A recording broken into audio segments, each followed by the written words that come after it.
அவருடைய கிருபை நம்மை தாங்கும்படியாக கல்வாரி சிலுவையில எனக்காக உங்களுக்காக அவர் எல்லா பாடுகளை ஏற்றுக்கொண்ட ஆண்டவர் சமூகத்தில் ஏன் நீங்கள் வாயை திறந்து சொல்லக்கூடாது? ஏன் நீங்கள் வாயை திறந்து அறிக்கை பண்ணக்கூடாது?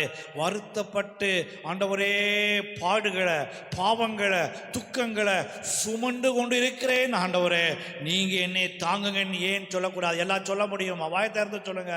ஆண்டவரே, இந்த நாட்களில் எத்தனையோ வருத்தங்கள், எத்தனையோ வேதனைகள், எத்தனையோ திமிர்வாதங்கள், எத்தனையோ பிரச்சனைகள், எத்தனையோ அழுகைகள், எத்தனையோ பாவ பாரங்கள் ஆண்டவரே தாங்க முடியாம நிக்கிறேன் ஐயா.